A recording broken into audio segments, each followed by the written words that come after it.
l'idée de votre propre importance. Je vous rapporte ici les paroles d'un maître sorcier.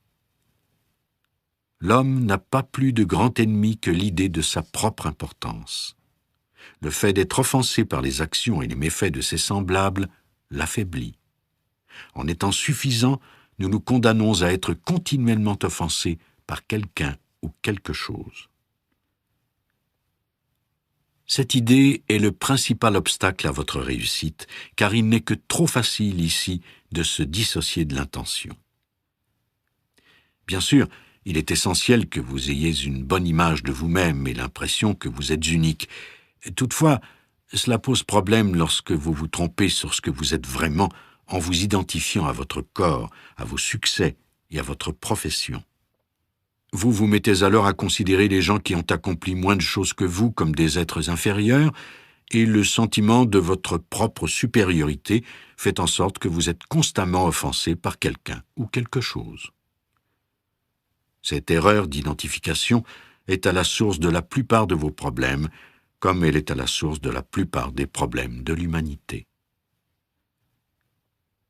Le fait d'avoir le sentiment d'être spécial nous rend suffisants. En vous concentrant sur votre moi, vous entretenez l'illusion que vous êtes votre corps, une entité complètement séparée des autres. Ce sentiment d'être coupé des autres favorise davantage la compétition que la coopération. En bout de ligne, cette idée ne peut s'accorder avec l'esprit et devient rapidement un énorme obstacle à votre prise de contact avec le pouvoir de l'intention. Voici quelques suggestions qui vous aideront à transcender l'idée de votre propre importance. 1. Cessez de toujours vouloir gagner. L'ego adore nous diviser en gagnants et en perdants. Vous n'êtes pas vos succès et vos victoires. Débarrassez-vous de ce besoin de victoire en refusant d'admettre que perdre est le contraire de gagner. Soyez observateur, notez ce qui se passe et profitez du moment sans ressentir le besoin de remporter un trophée. Demeurez serein et branchez-vous sur l'énergie de l'intention. Et par une ironie du sort, même si vous risquez de ne pas le remarquer, les victoires s'accumuleront d'autant plus que vous ne les rechercherez plus.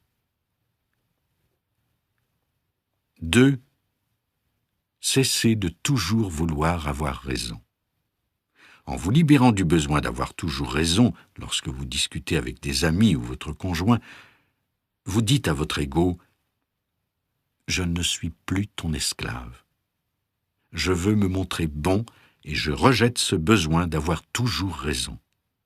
En fait, je vais donner à cette personne la chance de se sentir mieux en reconnaissant qu'elle a raison et en la remerciant de m'avoir montré où se trouve la vérité. » En vous débarrassant de votre besoin d'avoir raison, vous renforcez votre lien avec le pouvoir de l'intention. Mais restez sur vos gardes, car l'ego n'abandonne pas facilement. 3. Libérez-vous de votre besoin de vous sentir supérieur en prenant conscience de la présence de Dieu en chacun. Ne jugez pas les autres selon leur apparence, leur réalisation, leur possession ou toute autre manifestation de l'ego. La véritable noblesse ne consiste pas à se sentir supérieur aux autres, mais à se sentir supérieur à ce que vous étiez par le passé. 4. Libérez-vous de votre besoin d'en avoir toujours plus. Le mantra de l'ego est « toujours plus ». Peu importe ce que vous accomplirez ou acquerrez, votre ego insistera pour dire que ce n'est pas suffisant. En vous libérant du besoin de votre ego d'en avoir toujours plus, vous vous unissez à la source.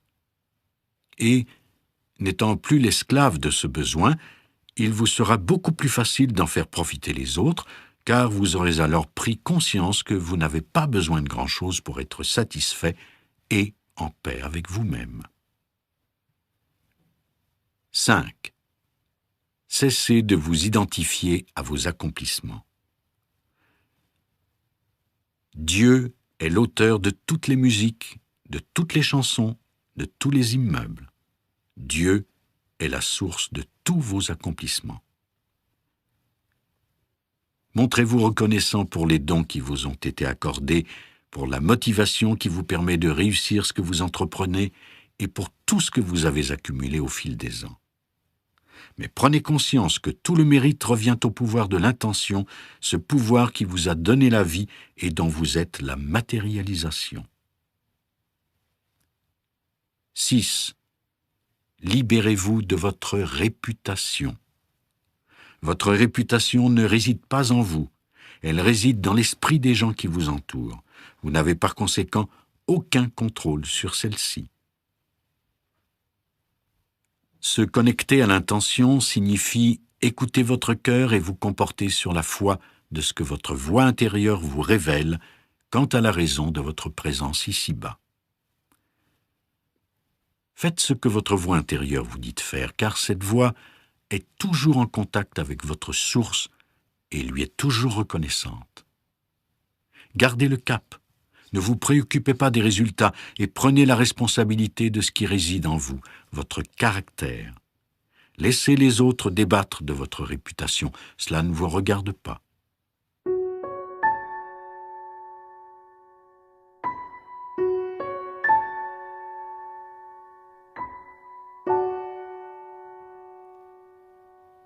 Comme dernière suggestion, faites comprendre à votre ego qu'il n'a pas besoin de contrôler. L'intention s'occupe de tout. Dans la chambre de mes enfants, à Maui, j'ai fait encadrer l'observation suivante afin qu'ils puissent la voir tous les matins au réveil. Bonjour, ici Dieu. Je m'occuperai de tous vos problèmes aujourd'hui. Je n'ai pas besoin de votre aide. Alors, passez une miraculeuse journée.